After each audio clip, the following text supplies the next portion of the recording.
ഓം നമോ നാരായണായ. മഹാഭാഗവതം അധ്യായം 41. അപ്പോൾ ഇങ്ങനെ അഗ്നിയിൽ ചാടാനായിട്ട് അർജുനൻ മുമ്പോട്ടെടുത്ത ആ സമയത്താണ് മരതക മണിവർണ്ണൻ പുറകിൽ നിന്ന് വിജയനെ പിടിച്ച് പിന്നിലേക്ക് മാറ്റി. എന്നിട്ട് പറഞ്ഞു, അർജുന, എന്ത് സാഹസമാണ് നീ കാണിക്കാൻ തുടങ്ങുന്നത്? അഹങ്കാരിയായ ഈ ബ്രാഹ്മണനു വേണ്ടി നിന്റെ ജീവൻ ബലിയർപ്പിക്കുകയോ? ഇദ്ദേഹത്തിന്റെ പാപശക്തി കൊണ്ടാണ് ഈ പുത്രദുഃഖം ഇങ്ങനെ അനുഭവിക്കുന്നത്. 9 തവണ വന്ന് കരഞ്ഞിട്ടും ആരും ശ്രദ്ധിക്കാതിരുന്നത് ഈ ബ്രാഹ്മണന്റെ പുണ്യക്കുറവ് കൊണ്ടാണ്. അങ്ങനെയിരിക്കെ നീ കയറി സത്യം ചെയ്തത് നിന്റെ അഹങ്കാരവുമാണ്. അതിൻ്റെ ഫലം നീയും അനുഭവിക്കണം. വരൂ. ഇന്ദിരാരമണൻ ഇന്ദ്രാത്മജനെ സ്യന്തനത്തിൽ പിടിച്ചു കയറ്റി നേരെ പശ്ചിമ ദിക്ക് ലക്ഷ്യമാക്കി യാത്ര തിരിച്ചു. അന്തണൻ അന്തിച്ചു നോക്കി നിന്നു. പുരങ്ങളും നഗരങ്ങളും രാജ്യങ്ങളും വനങ്ങളും പർവ്വതങ്ങളും കടന്ന് അപ്പുറം കണ്ട മഹാസാഗരങ്ങളും തരണം ചെയ്ത് വായുവേഗം യാത്ര തുടർന്നു. അപ്പോഴത്തേക്ക് ആദിത്യൻ പ്രകാശിക്കാത്തതും അന്ധകാരാവൃതവുമായ ലോകാലോക ശൈലതലത്തിൽ അവരെത്തി. കുറ്റാക്കൂരിരുട്ടുമൂലം ഒന്നും കാണാൻ വയ്യാതെയായപ്പോൾ ഭഗവാൻ തൻ്റെ സുദർശനത്തെ തിരുവുള്ളത്തിൽ നനച്ചു. തൽക്ഷണം തന്നെ അത് പ്രത്യക്ഷപ്പെട്ടു. ആ ത്രിചക്രത്തിൻ്റെ ഉജ്ജ്വല പ്രഭയിൽ തിമിരം പാടെ തിരോഭൂതമായി. തടസ്സമന്യേ യാത്ര പിന്നെയും തുടർന്നു. ഒടുവിൽ ഉത്തുംഗ വെള്ളിത്തരംഗങ്ങൾ ഉയർന്നിളകി മറിയുന്ന ക്ഷീരസാഗരത്തിൻ്റെ തീരത്തെത്തി. അതിൻ്റെ മധ്യത്തിൽ മണിരത്ന പരിശോഭിതമായും അതിരമണീയമായും വിളങ്ങുന്ന വൈകുണ്ഠപുരിയെയും അതിൽ സഹസ്രഭണ തൽപ്പത്തിൽ ശയിക്കുന്ന വിരാട് പുരുഷനായ ഭഗവാൻ മഹാവിഷ്ണുവിനെയും അവർ കണ്ടു. തത്സമയം കൃഷ്ണനിൽ നിന്നും ഒരത്ഭുത പ്രഭ വിഷ്ണുവിൽ വിലയം പ്രാപിക്കുന്നത് ദർശിച്ച് ജിഷ്ണു ഭക്തി പരവശനായി കൈകൂപ്പി നിന്നുപോയി. താൻ വൈകുണ്ഠത്തിൽ വന്നിരിക്കുകയാണോ എന്ന് വിജയൻ വിസ്മയപൂർവം വിചാരിച്ചു. മണിരത്ന വിരാജിതമായ പൊൻകിരീടവും മകരകുണ്ഡലങ്ങളും കൗസ്തുഭാദി ദിവ്യഹാരങ്ങളും ശ്രീവത്സാങ്കിത തിരുമറുകും സുദർശനാധ്യായുധങ്ങളും കടക കങ്കണ കാഞ്ചി തുടങ്ങിയ രത്നാഭരണ വിഭൂഷണങ്ങളും ചേർന്ന് വിളങ്ങുന്ന ശ്രീവല്ലഭന്റെ കാർകൊണ്ടൽ പൂമേനിയും മുനിജനസേവിത പുണ്യവിലാസവും മലർമാനിനി മംഗള സാമീപ്യവും സഹസ്രപണ തൽപ്പവും പാലാഴിയുടെ അപ്രമേയ പരിരമ്യതയും എല്ലാം കണ്ട് പുരുഹൂതനന്ദനൻ പുരുമോദ പുളകിതനായി നിന്നുപോയി. നിർജ്ജര സേവിതനായ ജനാർദ്ദനനെ അർജുനൻ ആദ്യമായി കാണുകയാണ്. അതേവരെ തൻ്റെ സമീപത്തുണ്ടായിരുന്ന കൃഷ്ണനെയും തത്സമയം വിജയൻ തൻ്റെ അരികിൽ കണ്ടില്ല. നിമിഷമാത്രയിൽ വസുദേവാത്മജൻ വാസവാത്മജന്റെ സാമീപ്യം പ്രാപിച്ചു. രണ്ടുപേരും കുണ്ടലീശ ശയനന്റെ പാദ പുണ്ഡരീകങ്ങളിൽ ദണ്ഡനമസ്കാരം ചെയ്തു. ശ്രീനാരായണമൂർത്തി ചാരുമന്ദഹാസാഞ്ചിത വദനനായി അരുളി ചെയ്തു, ഹേ കൃഷ്ണ, അങ്ങ് ഞാൻ തന്നെയാണ്. എൻ്റെ പൂർണ്ണാംശമാണ്. എങ്കിലും അങ്ങ് ഭൂലോകത്തിൽ കാണിക്കുന്ന അത്ഭുത വിലാസങ്ങൾ എന്നെക്കൊണ്ട് പോലും പ്രകാശിപ്പിക്കുവാൻ സാധ്യമല്ല.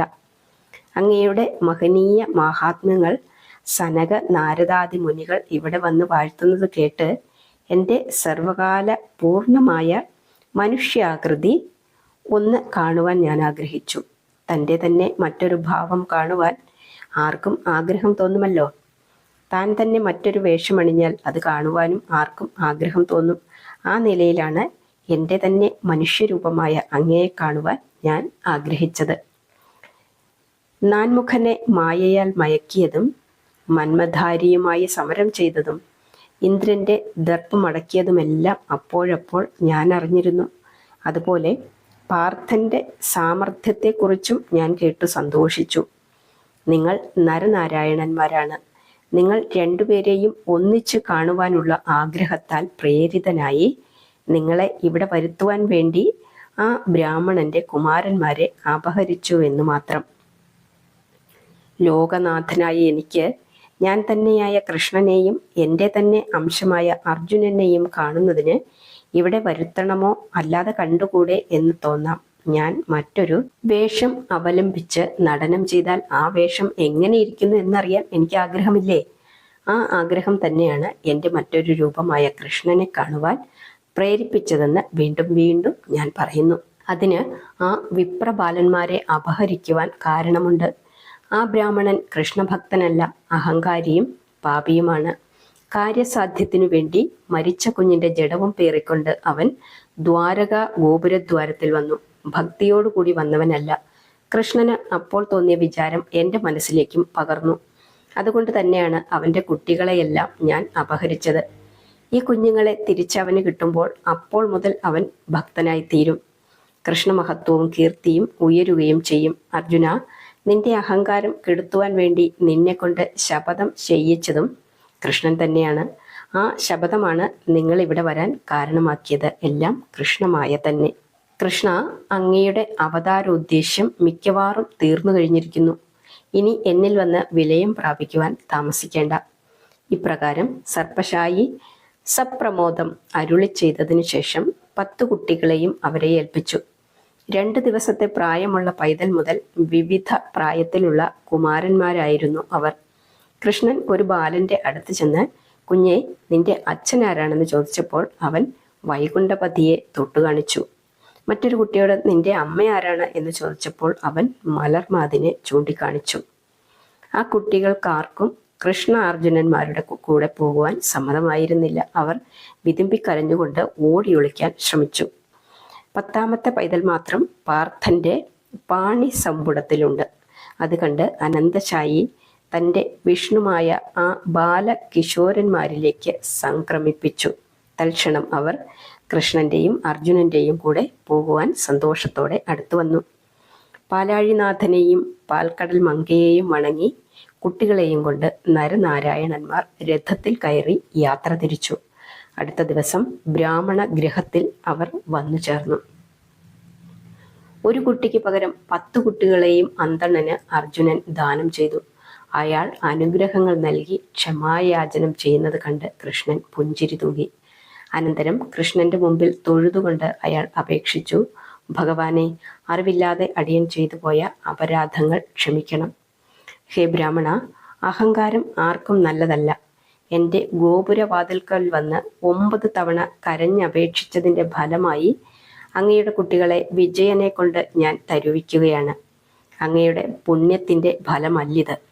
എന്നോടാര് എന്താവശ്യപ്പെടുന്നുവോ അവൻ്റെ പാപപുണ്യങ്ങളെക്കുറിച്ച് ചിന്തിക്കാതെ ഞാനവന് അത് ദാനം ചെയ്യും. ഇനിയെങ്കിലും താൻ ബ്രാഹ്മണനാണെന്നുള്ള ദുരഭിമാനവും അഹങ്കാരവും വെടിഞ്ഞ് ഭക്തനായ മനുഷ്യനായി ജീവിക്കാൻ ശ്രമിക്കൂ. കൃഷ്ണനും അർജുനനും അവിടെ നിന്നും നിർഗമിച്ചു. അതിനുശേഷം ആ ആരണൻ ഒരു വലിയ ശ്രീകൃഷ്ണ ഭക്തനായി സദാസമയവും ഭഗവാന്റെ മഹിമാവിശേഷങ്ങളെ വാഴ്ത്തി സ്തുതിച്ചുകൊണ്ട് ജീവിതശിഷ്ടം കഴിച്ചുകൂട്ടി. യാതൊരു പ്രതിഫലേച്ഛയും കൂടാതെ കുചേല ബ്രാഹ്മണൻ കൃഷ്ണനെ ഭക്തിപൂർവം വന്ദിച്ചു. പ്രതിഫലേച്ഛയോടുകൂടി സന്താനഗോപാല ബ്രാഹ്മണൻ കൃഷ്ണനെ നിന്ദിച്ചു. 2 പേർക്കും അവരവരുടെ ആഗ്രഹം ഭഗവാൻ സാധിച്ചു കൊടുത്തു. കൃഷ്ണഭക്തിയുടെ സർവോത്കൃഷ്ടമായ മഹത്വം അതാണ്. ആര് ഭഗവാനെ പ്രാർത്ഥിക്കുന്നുവോ ആ പ്രാർത്ഥനയുടെ ഫലം അവന് ലഭിക്കുക തന്നെ ചെയ്യും. ബാക്കി നമുക്ക് നാളെ പറയാം.